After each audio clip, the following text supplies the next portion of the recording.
So it's quite incredible that the microbiome can change the way the body thinks, and it depends on the microbiome. So this raises questions about things you do to microbiome. So if you just eat unhealthy, okay, and you get depressed because of that, this could be through the gut microbiome, and I wonder how many people with depression out there have considered their gut microbiome as a treatment for their depression.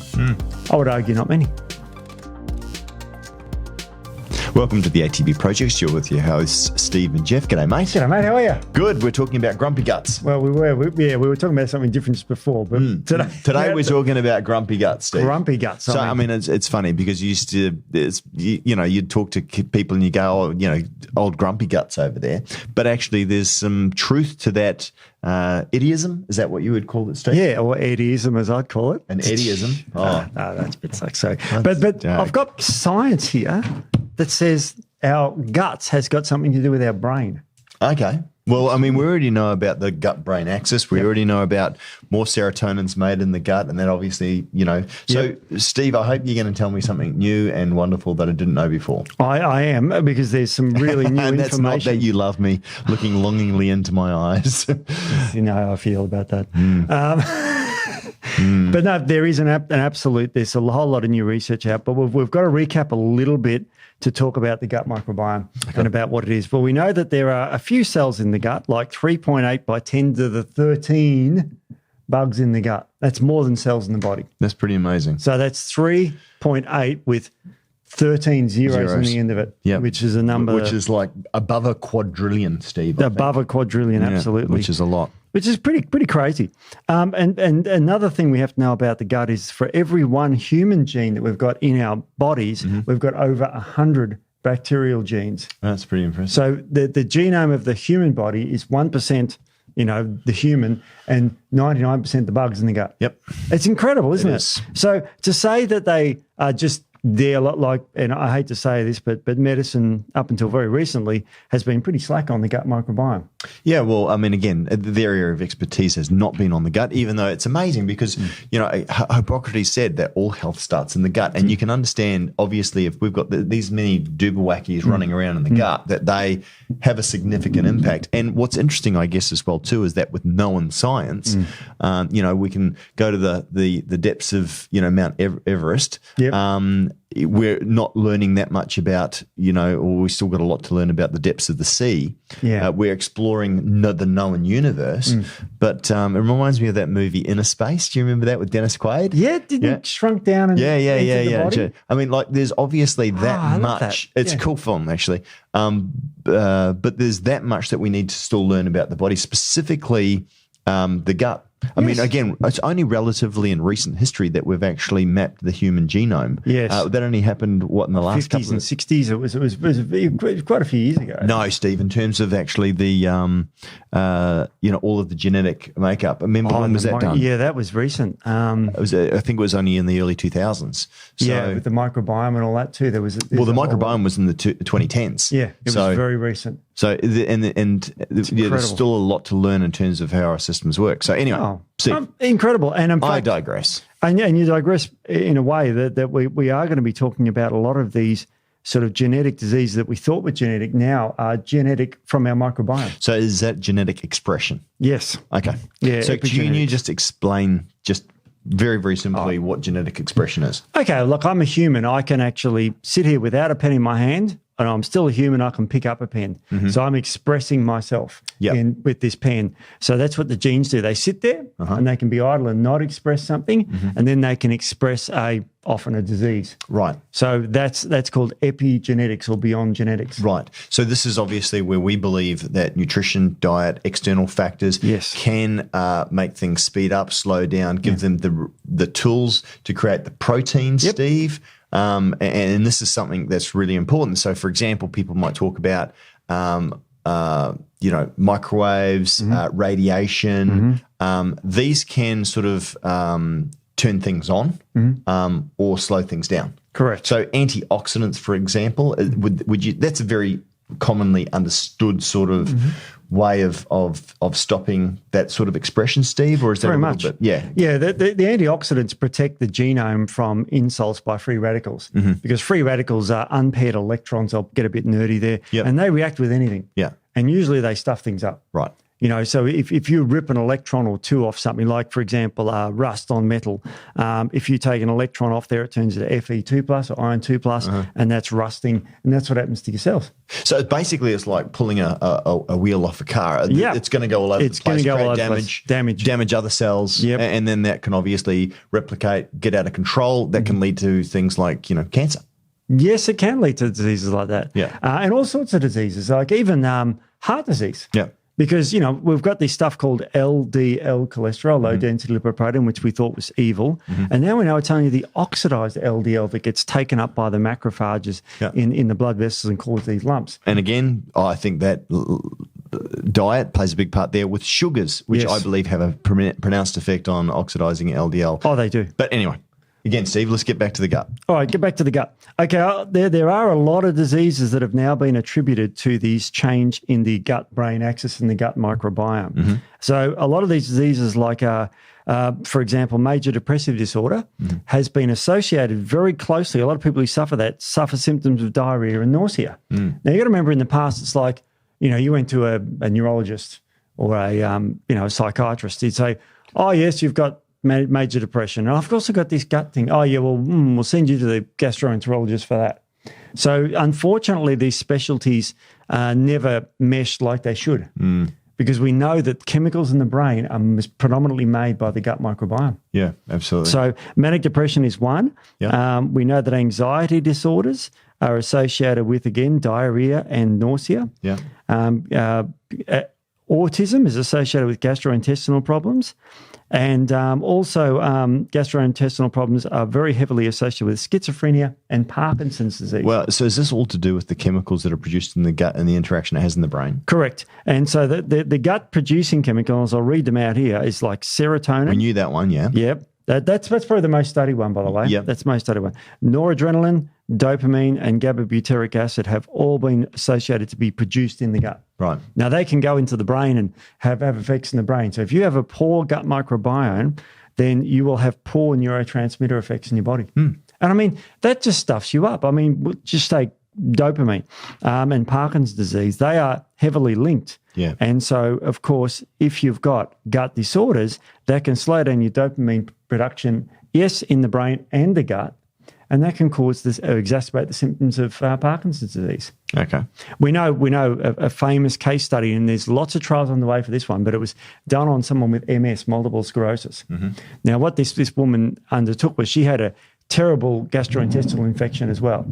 So she was sent to the doctors and we actually ended up in hospital and was given very, very strong antibiotics, which wiped her gut microbiome out. Just, vancomycin's a very powerful antibiotic, poorly absorbed. It wiped the gut microbiome out. So what she had to undergo was a fecal matter transplant. Yeah, right. And she got it from her partner, Yep. who gave her some, what's the technical word? Is it crapsules? I think that's what they call it. Yeah, I think that's what it's called, crapsules. It's got a ring to it. Come on, no. I couldn't resist. I'm sorry. Boom. Yeah, there's going to be a few of those we're going. Yeah. So anyway, so she took these crapsules and her MS resolved. Like the symptoms disappeared. It was written up in the papers. So what does modern science say about that, Steve-O? Well, they've actually taken notice because it was published. Great. It's only one person. And it's saying, so they're trying to replicate it now. And they're doing major studies on the linking between the gut and, of course, MS. Now, MS is sort of an horrendous disease that progresses over many, many years, affects mainly women because it's an autoimmune disease and women mainly get more autoimmune diseases and because they have two X chromosomes. Right. And how is that important, Steve? The X chromosomes encode for the immune system. Right. So women get less infections or less strength. Have you heard of the man flu? Yes. Yes. Women have a much more powerful propensity to repel infections. So if you look at people who die from infections, it's usually men. Really? Yes. But then that's a double-edged sword, right? I mean, it's like Superman has kryptonite. I mean, every superhero has some form of weakness. Correct. So what is women's weaknesses? They get more autoimmune diseases. Right. and they get more Alzheimer's disease. So, but focusing on the autoimmune diseases, because they've got two X chromosomes there, that encodes for the immune system, and that, of course, ramps up the immune system to fight off infections, which is great, but they're more prone to autoimmune diseases. Not all of them, but most of them. So especially thyroid and MS in this case. Right. So it's usually young women because estrogen or estradiol is a powerful immune stimulant as well. Right. Estradiol, which is a very toxic form of estrogen, correct? Well, not so much toxic. What is it then? Potent form of estrogen. Potent. Very potent. Is that? The only problem with that is estradiol has side effects. Like and the problem with too much estradiol is that it triggers the immune system too much, and it triggers migraine in women. Ah, yes. That's why they get 3 times more migraine. Is this about the blood thickness, sticky blood, oxygenation in the blood or not? Yep, and it drives up a chemical. It does thicken the blood a little bit, and that's why if you take a synthetic oral hormone, the wrong type, it can increase clots. Right. So estrogen's got and again, I'm telling you how bad it is, but it's actually required for the body. Of course, but it's about balance, right? It's and about ratio, balance. Steve-O. And this is the problem, I think, with our modern society is that our food gets out of whack. I mean, we're under so many stresses, pollutants, toxins. I mean, all the time, right? Our body's under stress all the time, more so than ever. And this is where, for me, and when we talk about lifestyle, Steve, like let food be a medicine, medicine be a food.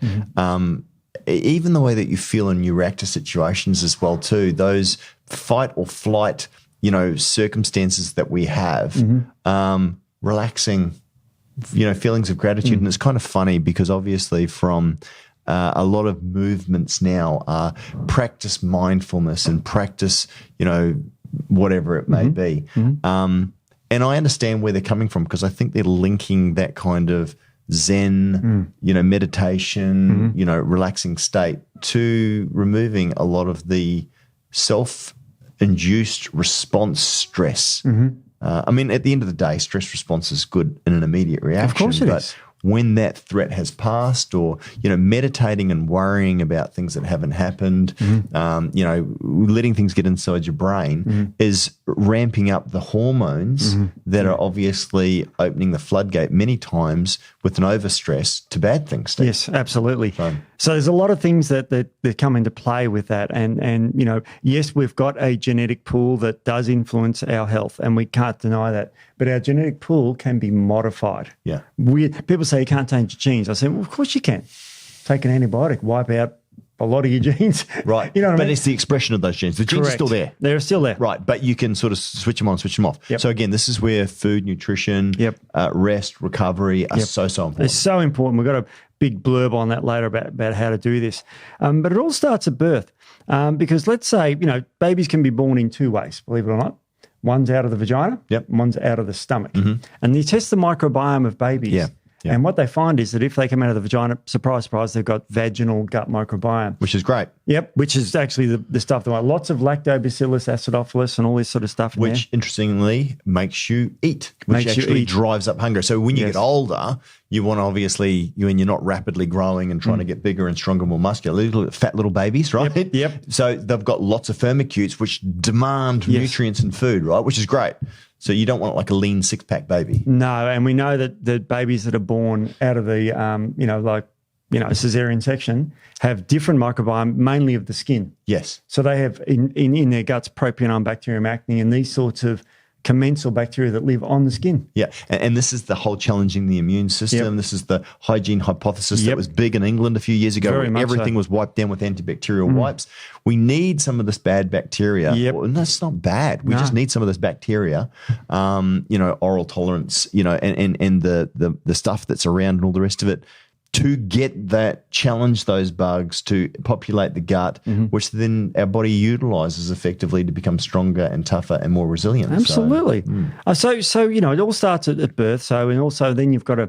So, Steve, for mums out there and dads that their child was born through C-section, what can you do? Breastfeed is the first thing. Okay. What happens if you've got a 2-year-old that didn't breastfeed, couldn't? Or didn't, and was C-section born as well too? It gets tricky, but you've got to get them in an environment with animals. On farm, they're healthier. And also you can supplement with bacteria that they're supposed to have at a young age in their infants, which is like Bifidobacterium infantalis, which is a classic one that is deficient in, and that's a firmicute. So this is where probiotic can be useful. Well, and you and specifically 𝗕𝗂𝗃𝗺 are experts on gut health. Yeah, and we this love is it. something that we're really excited about, again, in terms of what we're discovering, some of the work that we're going to be doing next year with some learned people, education, and what have you, which is really exciting. But if that is the case, and specifically if you're seeing things like eczema, which happened with Corbin, because Tony had Corbin was coming at 26 weeks. Tony had huge amounts of antibiotics, just pumped full of them, right? I mean, it completely stuffed up. Yeah, that's sad. Even though Corbin was born naturally, he still was deficient in some of those bugs. And speaking to Matt and yourself, we then put him onto some probiotics to actually populate his gut and did some other things, and his eczema went completely away, because that was an expression, obviously, of some deficiencies that he was having, right? Well, absolutely. Eczema is an increase of a 𝗕𝗂𝗄 response, which is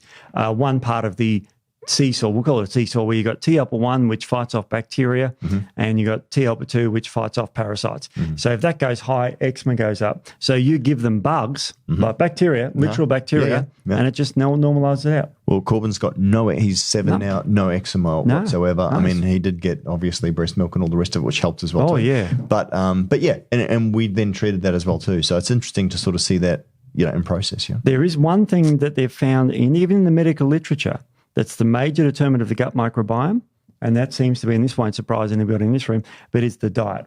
Of course. So as an adult, it's all about the diet. Now, what diet is good for the gut microbiome is individual for certain people, but it comes down to a number of factors. Namely, the first one is soluble fibre. So we're looking Things at the like fruit. pectin from apples. I mean, that old saying, Steve-O, is funny, right? Apple a day. Keeps the doctor away. It does, and it really does regulate that. So Heads up. The fibre is really, really good for the gut, and I'm just going to go a couple of other things here that affect the gut.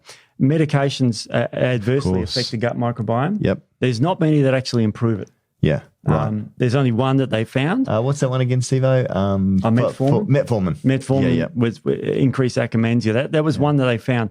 And remember, metformin comes from goat's rue. It's a herb. Comes from what, sorry? Goat's rue. Goat's rue. Yeah, it's a herb. Okay. RUE. So it's a great thing. And also some sort of probiotics can be useful. So they're the things that have been shown to improve the gut microbiome. And also a new area of medicine called psychobiotics.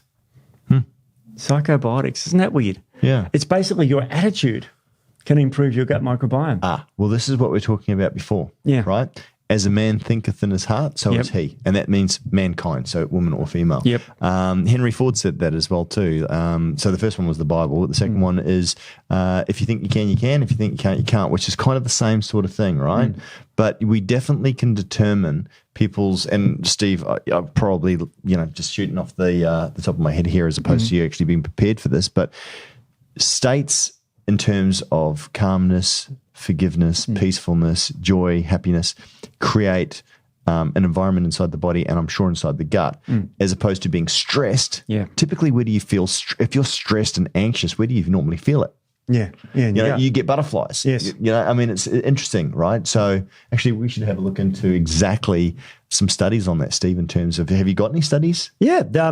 Basically, when you get very, very stressed, this is what happens in your gut. Yeah. So you get really stressful event, and there is a term, and you may have to bleep this one, I'm sorry, but when you shit yourself, you're scared, and the term is, you shit. Yeah. Yeah.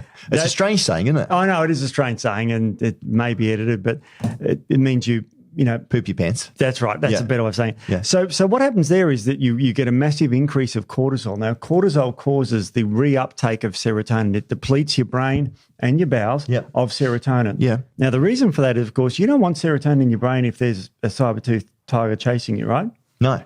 You don't want to be relaxed. No. You want to be stressed. And so that's when stress is useful. So you outrun the predator or fight or flight and all that sort of thing, and you defecate, which causes you to be a bit lighter. And that's what happens. Especially some people. I mean, like, you go into the public toilets and they're huge, man. They've lost like 5 kilos, right? Absolutely. But I thought it was like, Yeah, right? well, it also distracts the predators from a different scent. But also, I mean, if you look at an animal like a smaller animal, like a bird and that sort of thing, They'll do that. Well, you do that. You yell at a bird and it and then flies off, right? That's right. I mean, everyone's seen that, right? Yeah. What? Am I the only person that's seen that? These guys are such agnostics. It's a very common mammalian response. But you see it all the time, right? You're just fighting one of those. What are those miners? Oh, well, the miners. You just come out. What are those? Oh, they're like the fake magpies. I really hate them. Are they? What are they? Peewees. Yeah. Peewees, yeah. But you walk past them and one of them will be, and it won't see you coming. Yeah. And then you walk and it's like, and then takes off, and it always just craps itself. It does. They do. It's a term. So serotonin stops your bowel from peristalting, which is like pushing the matter out. But when you lose serotonin, when you get very, very stressed, the peristalsis just goes nuts and you evacuate. Yeah. And so that's what happens with the bird, and that's what happens with humans too. If they get very scared, they poop their pants. Yeah. So it's funny, isn't it? But anyway, it is funny. Yeah. Now serotonin is strongly linked with depression. Is everyone familiar with that? Yeah. Yeah, and the treatment for depression, classically are SSRIs, which is selective serotonin reuptake inhibitors. Yep. So they end up with more serotonin in your brain, and you allegedly feel better. But after a period of time, negative feedback loops. Correct. Yep. They don't work long term. Yep. And the depression is not caused by a lack of SSRIs in their diet, is it? No, it's certainly not caused by that. So they're not addressing the cause of it. But what we know is that there is a strong link between the gut microbiome and depression. And basically this paper says gut microbiome and depression, how microbes affect the way we think. And an incredible paper last year released. And it's got some amazing facts in it. Like the first one that surprised me, which is just when they're going through the intro, is that the World Health Organization reports there are approximately 350 million people worldwide with frank depression. With who? Frank, or with severe depression. Right, frank depression. Frank depression. Oh. So that's like... I've never heard that expression. Oh, okay. Oh. So they've got absolutely major depression throughout the world. That's like 10 plus Australia population have got depression worldwide. Now, why is that? Are they all just living in a bad way, or is there something biochemical going on? Well, what they're saying here is that people who are prone to depression have a dysbiotic gut microbiome, and they have problems with their gut microbiome. Now, of course, in this paper, there was just over 1,018 different microbes, and they all have differing links and differing facts in making serotonin and making people depressed. So there's an incredible, paper in here talking about which bugs are which and which ones cause the depression. And it's incredible because they did this study on mice. And what they did was they gave them you can breed mice without microbes. Okay. Right, like sterile mice. Yeah, sterile mice, germ-free mice. And what they did was they gave them certain bacteria and found out which ones were the ones causing all the drama. Yeah. And, the protozoas, the ones in the gut microbiome, that's actually protective against depression. Really? And bifidobacteria increases depression. Wow. Bifidobacteria, which typically you would get from fermented dairy. Yes, and dairy foods and probiotics. So scary dairy, Steve. Scary dairy, all right. You know what I mean? It's absolutely incredible. And so generally, just going overview, people with 𝗕𝗂𝗴𝘀𝗆𝗃 were overrepresented in major depression patients. And again, 𝗕𝗂𝗴𝗃𝗀𝗆s, an overexpression of or an overpopulation of 𝗕𝗂𝗴𝗃𝗀𝗆s in your gut will lead to a heavier weight gain as well too. Absolutely it will. They draw more calories out of food, which is great if you're a baby and great if you're starving in the bush. You want all the calories. Like 𝗕𝗂𝗴𝗃𝗆𝗃 is a classic one that draws more calories out of the food. So people who are starving have lots of that bacteria. And that's a bad one because we know that from people who diet when they go and do how would you put it? Like going to competitions. Yeah. They go on an extraordinarily low-calorie diet. Yeah. And these bacteria go, hang on, this poor human is starving, and they multiply to grab more calories out of the food. And then they go, the competition's over. I'm going to go weight-bound, regound weight. Massive, Boom. And that's one of the problems. Now, 𝗕𝗂𝗴𝗃𝗆𝗃 is another microbiome that causes or is associated with depressive symptoms. So, I mean, this is what a lot of athletes go through when they go through this starvation period. They go through periods of depression. That's incredible. So we have this amazing dichotomy where these microbiomes, we just told everyone how good they are, but in the wrong amounts, they're actually not good. So it's an incredible dichotomy here. So the 𝗕𝗿𝗀𝗺 were the ones that are actually high in controls. Now, 𝗕𝗿𝗀𝗺 was at 16%, which is quite a high amount in the gut microbiome, but that seems to be the level that seems to be healthy for the brain. So, I never knew that until I read this brand new paper on it. So it's quite incredible that the microbiome can change the way the body thinks, and it depends on the microbiome. So this raises questions about things you do to microbiome. So if you just eat unhealthy, okay, and you get depressed because of that, this could be through the gut microbiome, and I wonder how many people with depression out there have considered their gut microbiome as a treatment for their depression. I would argue not many. So as a full court press, Steve, for people that are obviously, battling with this sort of stuff, obviously they're seeing their doctor and getting advice and all the rest of it, but certainly looking at the gut and modifying the gut bacteria could be a good place to start. Absolutely. And there's ways we can do that, which we should really touch on, because, we should really talk about the gut microbiome and how to improve it. The first way, we're going to get to diet because that's a separate area. Sure. But the first way to improve your diversity, or what they call the Shannon Index. Exercise. Steve. And it works on your gut microbiome. Absolutely. Especially if you look at people that do any form of exercise that builds up that mucus, that carbon in the back of the throat as well too. The good bacteria thrive on that, 𝗕𝗂𝗴𝗀𝗃, and which is one of my favourite. It is. Love it. And the more carbon sort of that you've got, that's going to prevalate, if you like. Absolutely. And that's going to displace some of the bad stuff. It does. And of course, exercise has multiple other effects, and you could do a podcast we did one on the top 5 exercises. So, but it has multiple effects throughout the body, but it improves depression via the gut microbiome. Right. So I love that fact that you can do something for free. Well, they talk about runner's high, Steve. Yep. They talk about the amount of endorphins that are released with weight training as well too. And look, any form of exercise is beneficial, but strenuous exercise based on your age. I mean, again, don't go bloody running a marathon if you've never run before, but pushing yourself to a limit where it's relatively, if you like, uncomfortable, and you're testing your limits, so long as you're not exceeding them. But if you're testing them and really pushing yourself, and then you that's what's going to produce an endorphin, which is what you need to feel good. Absolutely. You get another chemical release called brain-derived neurotrophic factor too. And that's a great brain chemical that actually has been found to help replicate neurons. Oh, wow. So it actually improves cognitive decline. Correct. And there's so much evidence on it coming out now. It's incredible. Yeah. As I said, a future podcast will address a lot of that. But that's a really good one. So of course, exercise is one of the great things you can do. The second thing is to de-stress. You know what I mean? We talked about that before. We talked about the brain biotics, which is a new term that I learned today. Yeah. And that's talking about... It's pretty hard to de-stress in today, especially if you're watching, just flick off the news. Yeah. Everything is going to kill you. Everything is. And, this is a problem, and we've spoken about this before, Steve. We're hardwired to be like bloody meerkats, looking on the horizon. What's going to kill me? Is anything going to kill me?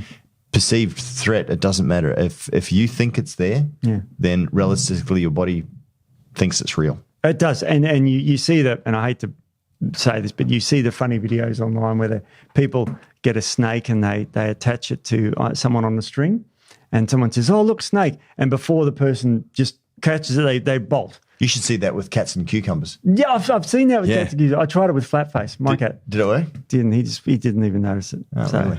He's not a very mobile cat anyway. Oh. Yeah, but it's true. I mean, and that's the thing, right? That fight or flight, when you initially get it, like you don't know if it's real or not. You're just reacting. And then reacting to the snake, if it's an eastern brown, you've done the right thing, or a red belly black, because they're dangerous. But if it's a harmless green tree snake, then you've jumped for no reason. But you can't afford to wait until you find that reason. And Steve, I say this all the time, and I said it, I think maybe in the last podcast, I was talking to someone else as well too. What we need to do is switch off the news and go and watch something funny. Go get a Robin Williams video, or go do something that actually just gives you that period of time respite, even just to be balanced. But actually, if you can a merry heart does good like medicine. That's what it says in the Bible, Steve, again. Yeah, so these sorts of things are really, really important, is just to relax and chill out. Now, that doesn't mean to stick your head in the sand and be ignorant of what's going around you. But if you've done everything that you can to protect yourself and your family, taken all the precautions in terms of, looking after your immune system, getting plenty of sleep, losing weight. I mean, those three things there for your immunity. I mean, zinc, we know that zinc increases your immune response by about 200%. Increases, white blood cells, dendritic cells. I mean, all these things that are going to help to power your immune system. But if you've done all of that, then rest in the knowledge that you've done everything that you can and stop worrying about things that you can't control. My father always used to say, if you worry, then you suffer twice. Or you suffer at least once needlessly. Well, you talk about the immune system. That mainly hangs out around the bowel. Because that's where there's lots of, I'll call it insult, but potential insult from terrible foods. So it all hangs out there, and you've got to keep the bugs in check. So if you're stressed, your immune system plummets, and that's when people get sick. Yeah. Not when they're not stressing. And that's the incredible thing about the immune system, is that it can adapt to just what you're thinking and what you're seeing. Yeah, it's funny though, because I always the counterbalance to that as well too is the teachers that take that break at the end of the year where they go, but then they relax, and then the body goes, okay, we've been sort of holding this off at bay. We've had now we need some maintenance. Now it's like, oh, I've got this cold, I've got this flu, because that's the immune system firing up, and that's the interleukin-6 that makes you feel sick. Is that right? Interleukin-2 is the one that gives you the aches. Interleukin-6 is pro-inflammatory. That's right. That's when you come out on your CRP and in your blood results. Right, but that's the thing. But I mean, again, those sorts of things. But in term, through the year and all the rest of it, go out and bloody play with the kids and just turn off the news and just relax. I'm sure that the powers that be go, no, don't turn off the news. Fear. It's pretty incredible. You know what? Do you know the best way to motivate people is through fear more than anything else? Absolutely. I mean, from a naturopathic point of view, and I'll go the classic person who's a smoker, who's overweight, who doesn't look after their diet. And this is what I saw in the clinic many times. And you'd be saying to them, oh, maybe cut down on cigarettes, maybe go for a walk, and stop eating so much McDonald's, and they'd be like, they're trying to negotiate away their health, which I found very weird. But when they have a heart attack, it's like, do everything, cut me open, drugs, cut, stents, everything. Well, I saw this meme the other day that said, what's more inconvenient to your routine? Is it 1 hour a day of exercise or forever in a grave? Yeah. What's going to slow you down a little bit more, right? Yeah, it's 1 hour of exercise or 24 hours of death. It's true. It's like, as I said, I find it very bizarre that they can't do little things, but fear, like if I've never had a heart attack, but my mum and dad have had one, so they reckon the fear was horrendous. Do you know what I want to do a podcast on? What? I want to do a podcast on subliminal messaging. I want to do a podcast because there was some amazing research that came out in the 50s around subliminal messaging and how effective it is. And then they brought out a paper going, and they were talking about how effective it was and how they could manipulate the population and all the rest of it. And then they went, no, it's not effective. And everyone went, oh, it's not effective. Right. It's like, it's so freaking effective. And look, advertisers use it. I mean, like this whole neurolinguistics and all the rest of it. It is predictive programming, moving societies. And look, for people who understand this, corporations and all the rest of it, oh my gosh, it's powerful. And this is the thing I look about as well too in terms of Nazi Germany. I forget who it was. I forget his name. It's annoying. It escapes me. Himmler. Yeah. He was Tell a big lie often enough. Yeah. And people will believe it. And the how it works, and this is where censorship and all the rest of it, I know we're sort of going a little bit off here, but let me do this, is that for propaganda to work, do you know how you make propaganda work? It's very, very easy. How? Well, it shouldn't be easy, but unfortunately it is. Remove any counter argument. If you censor where people can say whatever they want, but you can't say that, you can't challenge that, you're in propaganda. Because even if, let's take the flat earth, which is just, it should be self-evident. And through reason and debate, Steve, as we said, what's Voltaire say? I may vehemently disagree with what you say, but I'll fight to the death for you to say it. And that is because it protects, right? Yeah. But anyway, so let's do a podcast because we're talking about the brain and all things brain and all the rest of it. Let's do one on neural programming and on coercion and on subliminal messaging and actually controlling people and all populations because I am fascinated by it. So am I, and I don't know much See, about it worked.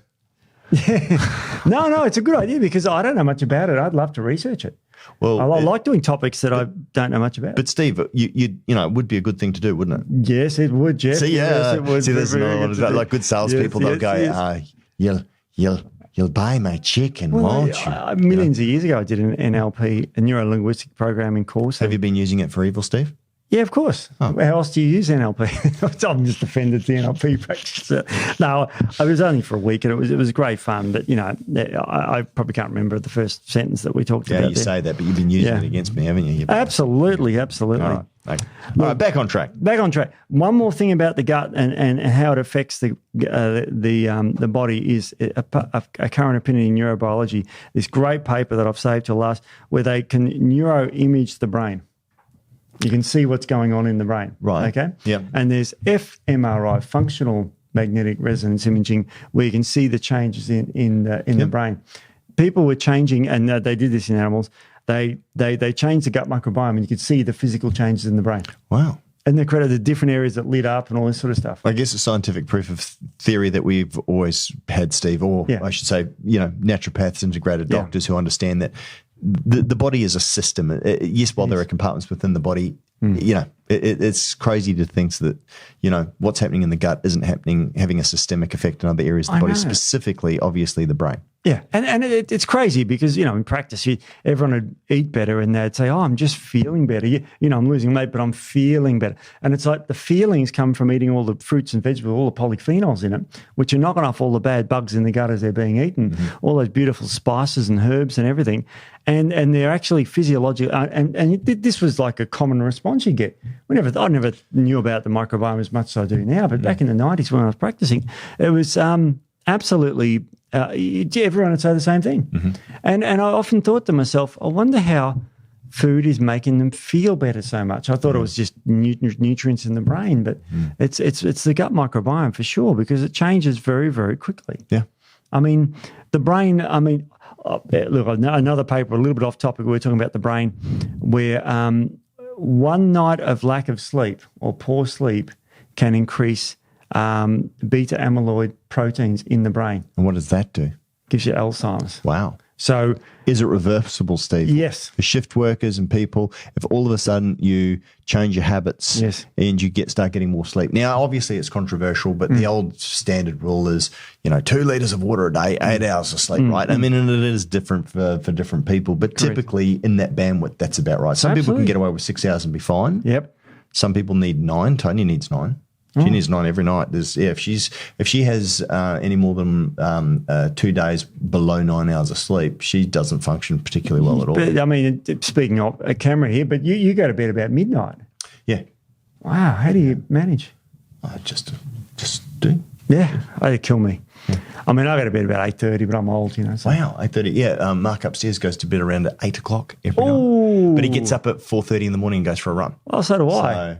Yeah, because I'm a night owl. But mind you, though, I mean, I don't get out of bed until the absolute earliest 6:30 in the morning. So, you know what I mean? And typically I go to bed around about 10:30, 11. Sometimes I'll sort of stay up to about midnight. But most of the time I'm trying to get to bed around about that sort of Sometimes you get sleep 1:30 if you have a lot of caffeine in the afternoon. Well, yeah, when you're trialling new products, Steve, which is very, very good, by the way. Yes. But yes, and you will buy a new pre-workout, won't you? Yes, you will. Absolutely. You need it, don't you, Steve? Yes, I do. Absolutely, I do. Yes, absolutely. The force is strong in this one. The force is strong in this one.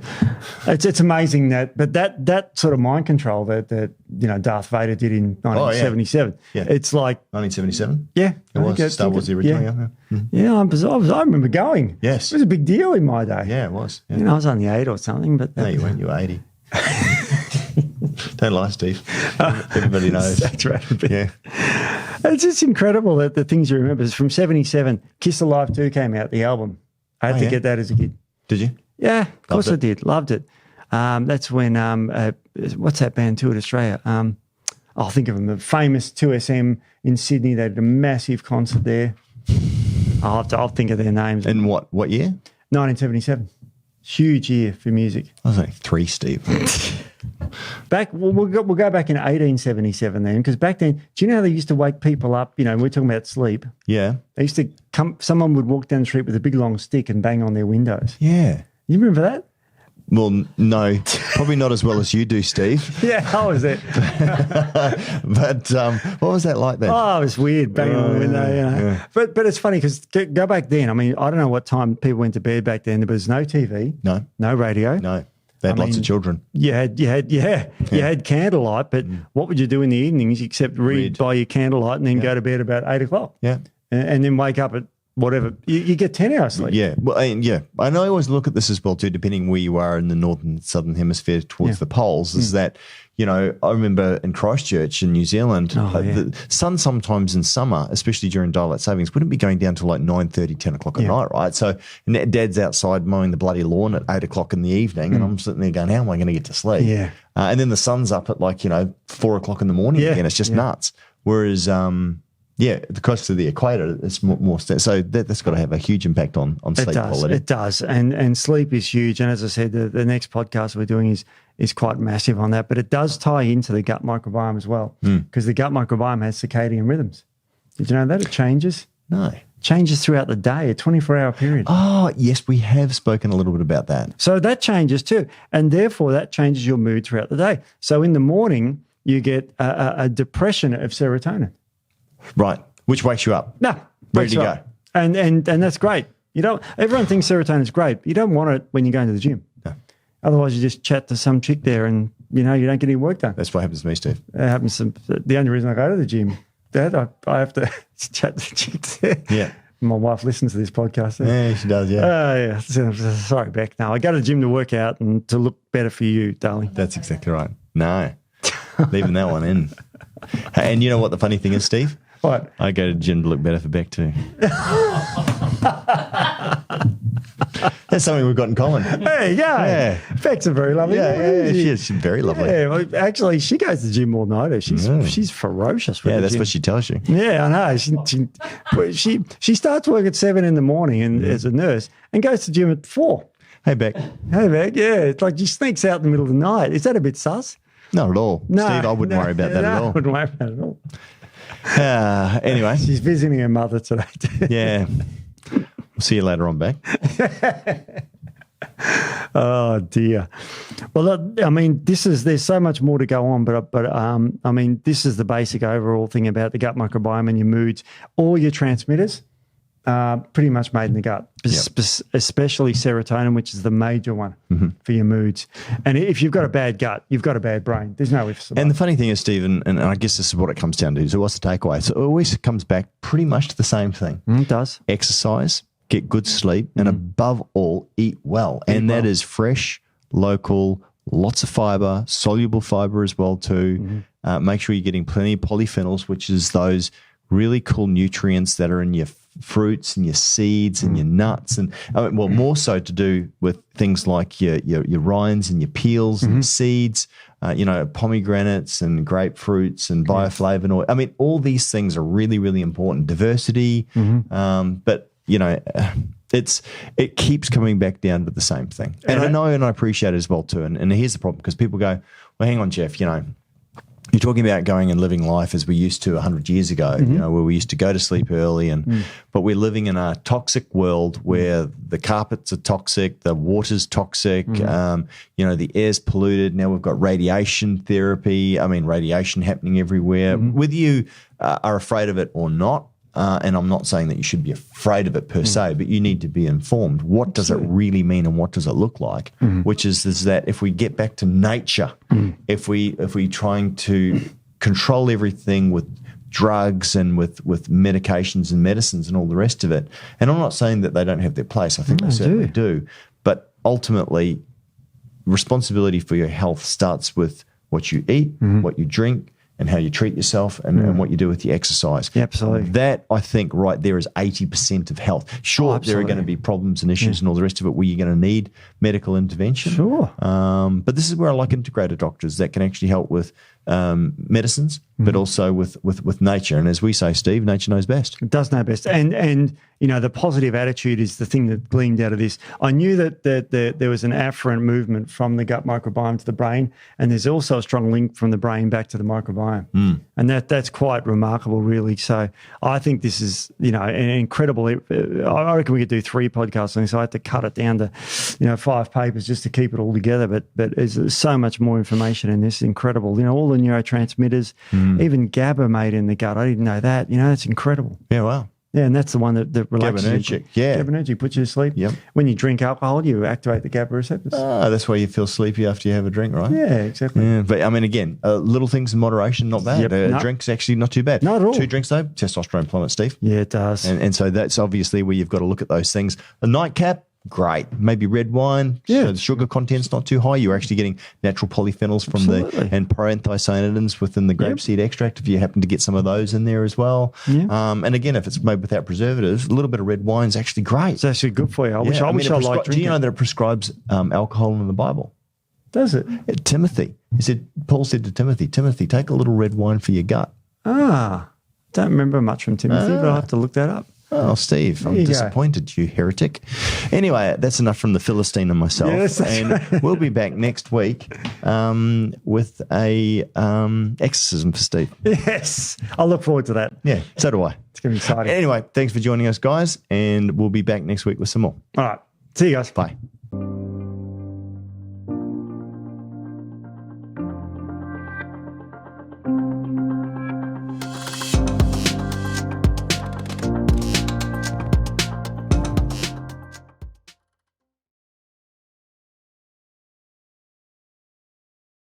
That's a dirty lie put out by. Okay. Well, it's my truth, Steve, and we're talking about my truth before. Well, don't you red pen that? Well, don't you red pen that? Red penning it a lot. Ow, baby. Okay, you might red pen that one. Yeah. Okay. Yeah, baby. Well, yeah, baby. I'm sorry. I'm a whole lot of man with a whole lot of loving. Why are you guys laughing? It's a true story. We're going to come back from a cut and everyone will be red and all laughing. Yeah. So. What? No? Don't you red pen that? Can I give you, if I was the ruler of the earth, right? Just Steve. Yeah, so just. What? That was good. Yeah. No, it is Thursday. Me, please. I volunteer tribute. Get in line, Steve. We did about that here. there, on the camera. And so someone's listening to this on the treadmill going, "Oh, you idiots! I'm on the treadmill."